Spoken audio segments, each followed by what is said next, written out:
What's going on, guys? We're back today on the Ninja 500, and today I have some brake pads. When I took it on that first ride, pulling back into my driveway, this thing did not want to stop. I'm assuming that there's probably no brakes on the rear, and the front is barely there. So I'm gonna get these calipers off. I'm gonna see what the pads look like and get them changed out. Other than that, only other thing I really have to do is dig into this brake light, figure out why that's not getting any power at all. I'm gonna trace the wires back. There should be one power, one ground, and then the signal wire that goes to each lever. We got the foot lever and the hand lever, so I'm going to check all those out and see if I can't get that light to work. If I can get that light to work, then maybe I can get on to getting this what's it called, ignition switch taken out to get the new one in that place. Maybe find a better place to bolt up the speedo so we can have a good view of that while riding and it's not just wiggling around, but that's fine for right now. Maybe get that wired in also. But other than that, let's get started on these brakes. Alright guys, so I don't know how well you guys are going to be able to see here. Let's see, there we go. So the fronts definitely have some pad left. Not looking the best, but at least there's still brakes there. So we'll get those popped out, get the pistons pushed back in, and get the new pads on, and then get this thing bolted back on. Shouldn't be too bad.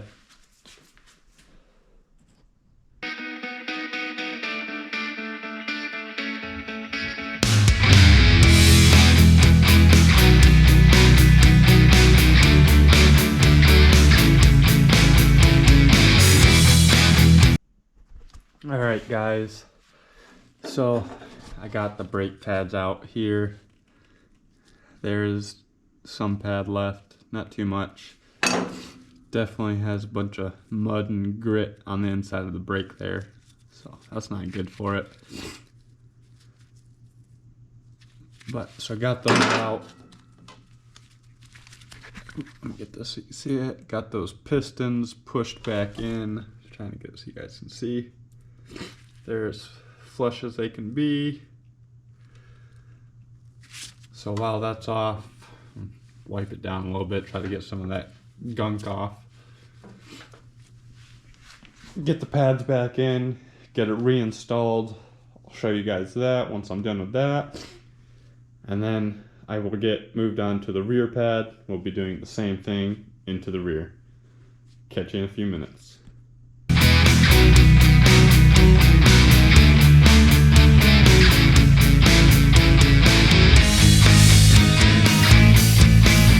Alright guys, I just wanted to say real quick, don't forget to grease up the back of your guys' new pads, just so nothing seizes up. I did grease the inside pad and I greased the pistons just so I had a good amount of grease in there. Nothing's going to get stuck. Everything's going to slide well. I'm actually going to also throw a little bit of lube on these slide pins here just so the bracket moves nice and freely.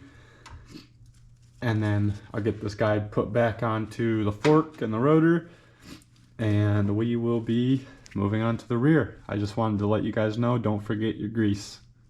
Always want to keep things lubed up.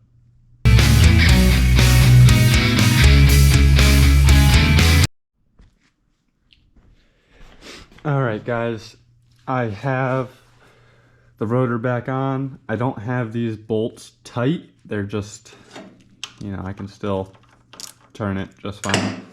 So now that I have this on there, I want to center the caliper to the rotor with new pads.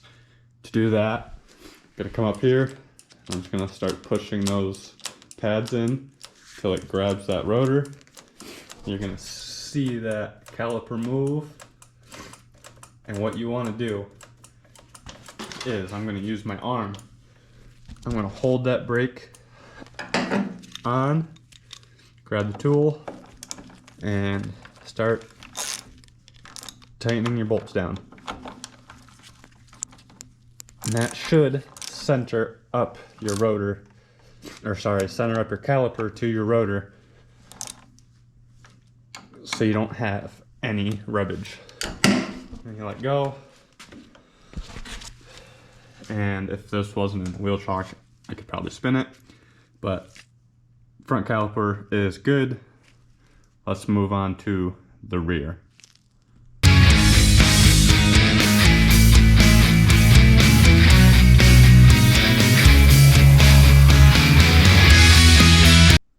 All right, guys, got this rear caliper off. I did have to take the one muffler off on this side so I could get to these two caliper bolts. So, getting in here and looking, there's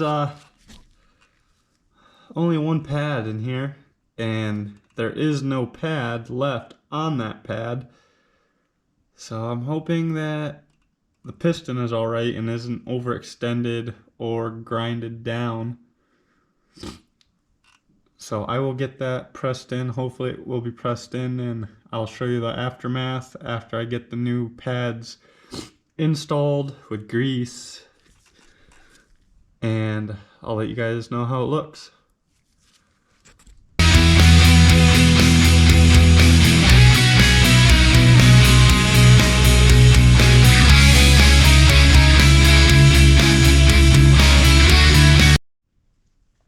Alright, wow, this guy really wanted to fight me, and the piston did not want to, sorry, I'm trying to get you guys in the light here, did not want to push back all the way. But finally got it. I think next time I have to worry about doing a brake change, I might buy a whole new rear caliper. This one is beat up. It's got some score marks on the piston in here. Not horrible. There's a safety pad on the piston, so I'll get that changed out next time. This time I think the brakes we have here will do just fine. And yeah, so let me get this all greased up, put back on, and I'll catch you guys in a few minutes.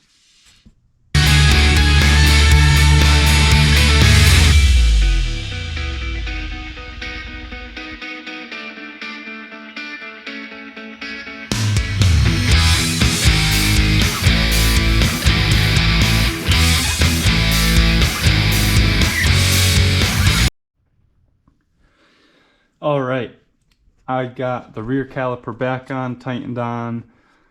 It wanted to fight me. I don't know if you guys will see it in the time lapse, but I had to break the bleeder screw free to release some pressure to push the piston fully back.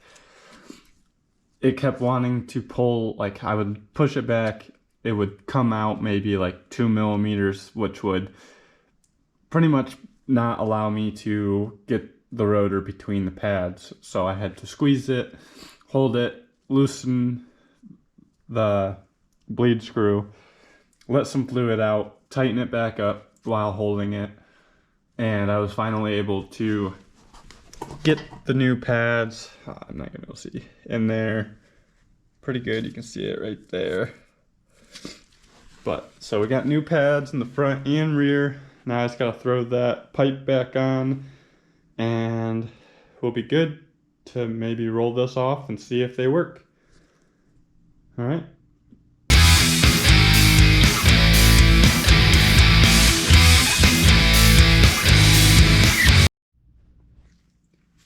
All right, so these are the pads that came off. These are the front. They still had some pad left to them, but they're just dirty, got junk and oil all up in them. So the rear, fucking almost nothing there. It's almost metal on metal. You can see that that's warped. I don't know if you can see that on camera, but it's not straight. So got those changed. So let's get this off the lift, hop on it, and see how these brakes work, if they work.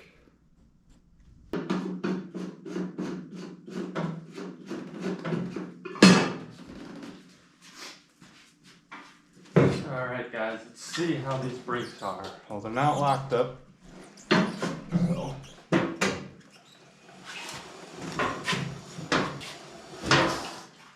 front brake works. Oh yeah. Alright.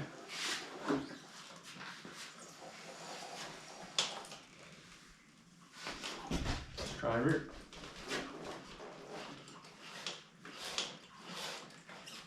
Rear brake works.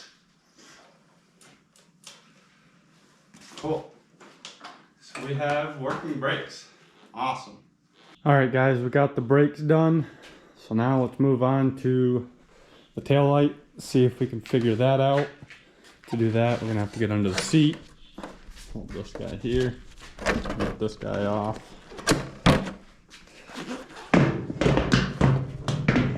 Stay. Alright. So pretty much, so yeah, we got power wire, ground wire, and then the signal wire. So I'm gonna follow these wires back to see if I can find if there is a split, a short, something going on to make it so my light's not turning on at all. So if I find anything, I'll let you guys know and I'll show you guys that.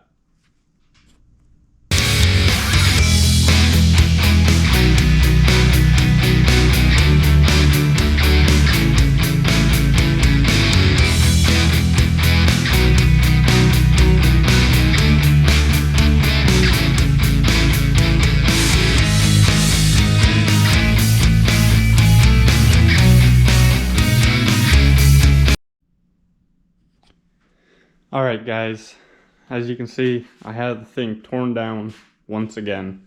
It wasn't too bad, it all came apart pretty easily. So I have followed the wires, and other than looking inside of the loom, which I mean I'm sure the wires are fine as long as they're loomed up, looking at the spots that are cut open, I don't see any shorts, I don't see any wear. Everything's plugged in. I've unplugged, kind of, you know, make sure nothing's corroded. I honestly am not sure why I'm not getting power. At this point, I'm wondering if it is something to do with ignition, but that doesn't make sense because we get power everywhere else. But looking at the wiring diagram, the positive wire runs straight through the wiring diagram and into the ignition. So I'm gonna have to keep digging at this and see if I can't find something and let you guys know. But for now, I think this is where we're gonna end this video, and hopefully by next video we'll either have this thing done, maybe get it on the road, go ride it. Yeah, it's not the best looking or anything, but you know, get out and ride this thing, figure out what other kind of issues it has, like see how bad that clutch really is from our first ride. You know, it might be fine, it might just have to break back in. Who knows, half of it might have been out of oil for a few years and it just needs to re-soak in oil. But yeah, so I think that's where we're gonna leave that. And if this isn't where we pick up next video, I think we will be moving on to this guy. This here is an 06, I believe, Kawasaki Vulcan 500, same engine as the Ninja, so we should be able to get that going. It runs and everything. I've already been through the carburetors and those are rebuilt. I do have to sync the carbs on this bike, so that is something we will be doing. And yeah, so for that bike, I'm waiting on a couple other parts to come in, but I am missing half of the airbox for that bike. I don't have the filter, the cover, the bracket. Well, this is the bracket, but the screws to go into the bracket. And I ordered a couple new of these guys so I don't have to fight them onto the carburetors. So next video, if it's not the Ninja, it'll be the Vulcan. So catch you guys in the next one. If you want to keep following, don't forget to like, comment, and subscribe. If you guys want to see something or have any ideas what's going on here, let me know. Alright guys, so I know I just ended the video, but I just figured out the brake light. I wasn't even thinking, you know, I was checking all the wires, thinking it was a wiring issue or a bulb issue or ignition issue, but oh my god, I'm dumb. I just checked the fuse box, and so this 10 right here was this 5 amp fuse, which they're all by the little panel here are all supposed to be 10 amp fuses. So I don't know why there was a 5 amp fuse in there. I don't know, can you guys see? I'm trying to make it focus. So let's see here. But like right at that top curve, I don't know, there's a split. So that fuse was definitely bad. So I had a spare 10 here, so I swapped that into there. And when you turn the key, oh my god, we have brake lights. Hit your switch, boom. Rear switch works. So that is awesome. So let's get this thing on the road next video. I don't see why we can't. Hell, let's hope I can get to the DMV. Thanks for liking, subscribing, and commenting.